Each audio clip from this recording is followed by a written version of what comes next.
and my final project is Unity ML agents. So I solved a total of 4 environments using Unity ML agents, and the way we did this is we built an executable out of Unity and then wrapped it around a gym environment, and then wrote our own custom algorithms to solve some example scenes. There are limitations, however, because when you're wrapping it around a gym environment, we only have access to one agent, but Unity usually trains it with like 9 or 10 agents, and so our training process is slow. And then we have other limitations which I'll get to. My first environment was the 3D balance wall. The previous presentation already covered that, but I did more implementation as well. So we have the reward function is 0.1 for every step the ball remains on the head. And if the ball falls off, we get a -1 reward. And the observation space is just rotation of the agent cube and position and velocity of the ball. And we have 2 continuous actions, so we either use SAC or DDPG to solve this, because that works for continuous actions. And here, you can see it's not able to balance the ball, but here's my results for SAC and DDPG. We see SAC converges faster compared to DDPG, and this is because, while implementing it, you notice that there's one extra credit network in SAC, and that probably helps in converging to the optimal solution faster. And once I've implemented both of them and others converge, you can see the agent is balancing the ball on its head properly. And this was just done using one agent. Let's get to my second environment. This is a grid world example. So we all know grid world from the course, obviously, but we have 2 different goal states. It's either red or green, and depending on what color the agent is, it has to get to the appropriate goal state. And the problem here is we have a visual observation, so we have to use CNNs instead of NLPs. And we have 5 discrete actions: up, down, left, right, and not moving is also matched.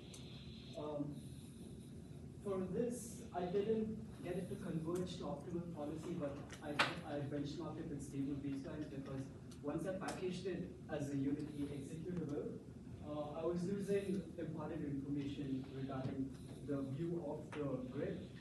Usually in Unity, you have a 2D view of the grid, and that's passed to the CNN, but when I packaged it, I was getting a 3D view, and that was limiting in terms of it converging to optimal policy. Yeah, that was the view that I was getting, but usually you need a 2D view grid for it to be able to actually process information. So the problem is with the inputs and not my network.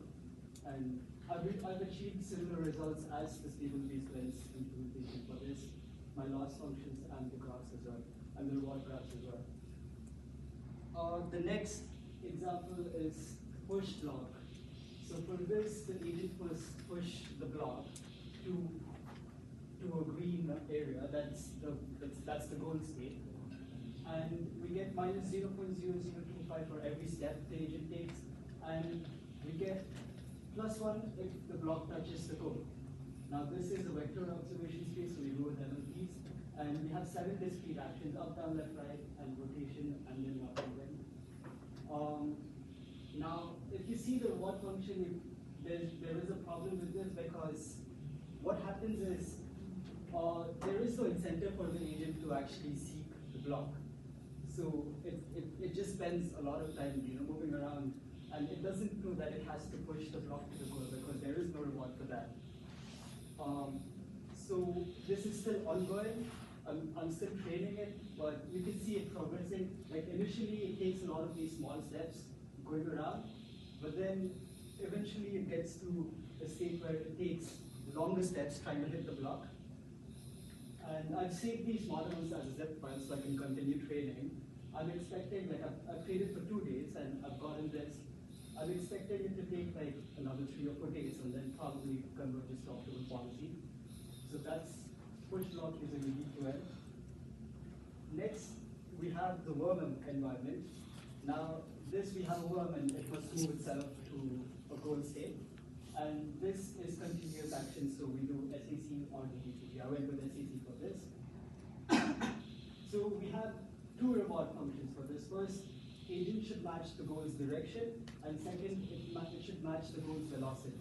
So it should be moving towards the goal, and that's how it gets rewarded. And our observation space is again a vector observation space, so we go with NLP. And we have 9 continuous actions for the joints in the world. Now this is my result so far. So initially you can see the worm is just spazzing out, it doesn't know what it's doing. And as it trains, it starts going towards the goal because it's getting a positive reward. Again, this is ongoing as well. I've saved these models so I can just pick back up and train it again, and hopefully by the time I write my report, I have optimal policies for these. Yeah, that's it.